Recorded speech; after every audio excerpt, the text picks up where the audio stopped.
Eh bien, rebonjour, Monsieur Nicolas de Jonquière. Ici, une autre vidéo de Sylvain. Et puis, c'est une vidéo plus élaborée dans un sens que ici, je vais te montrer. Et puis, je tutoie parce que je sais qu'il n'y aura personne d'autre qui va regarder cette vidéo. Alors, ici, ce qu'on voit, c'est les dormants ou les traverses de chemin de fer que j'ai changé la couleur pour les distinguer comme étant du bois qui était plus vieux, donc plus patiné si on veut. Hein. Il y en a plusieurs sur la voie principale aussi, quelques-uns, des endroits où il y a plus de trafic, où il y a plus d'attente comme ici, pour les locomotives de manœuvre. Alors, eux, parce que c'est lent, et puis ça dégouline beaucoup, on dirait, hein, comme dans la vraie vie que j'ai été voir. Hein. Bon, c'est pour ça que je les ai mis noirs. Et puis, ici, dans l'embranchement industriel, alors comment je pourrais dire ça? C'est plus vieilli, disons.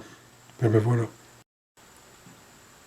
Alors, j'essaie de me montrer d'une autre façon. Je suis pas certain que sur la vidéo, ça sort aussi bien que dans la vraie vie, là, quand je le regarde pour le vrai, mais bon. Je vais te montrer ce que j'utilise, comment je fais pour cet effet-là. Comme ici en arrière-plan, on peut voir la voie principale. Alors j'ai changé, j'ai mis un peu de gris, mais étant donné que c'est une voie principale, je ne vais pas être trop y toucher, là. Mais celle qui est plus proche de nous, c'est l'embranchement qui va vers Falardeau. Alors elle, j'ai changé ça pour mettre ça, ce qui est plus typique d'une voie on peut pas utiliser très souvent, et puis qui est des selles un petit peu plus usées que la ligne principale. Voilà.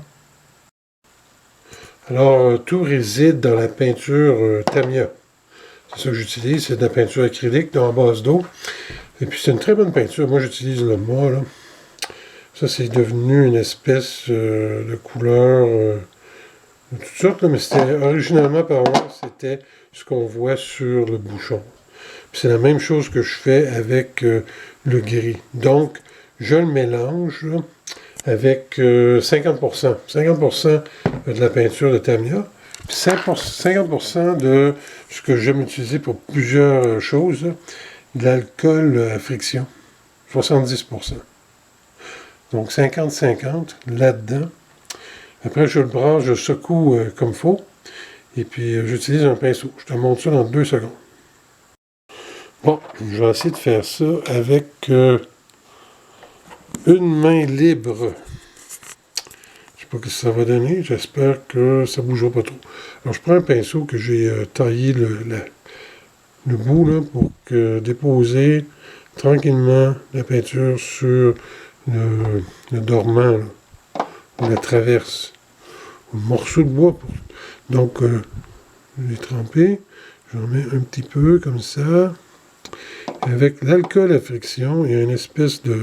Oups, pardon. C'est difficile de regarder dans la caméra, expliquer et le faire en même temps.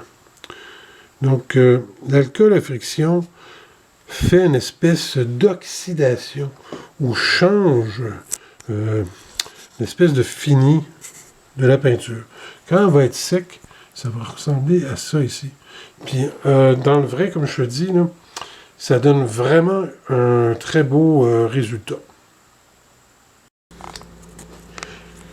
Donc, à certains endroits, j'en mets par accident sur le rail. Alors, je repasse avec de la peinture. C'est de l'acrylique brun ou de la gouache noire. C'est tout.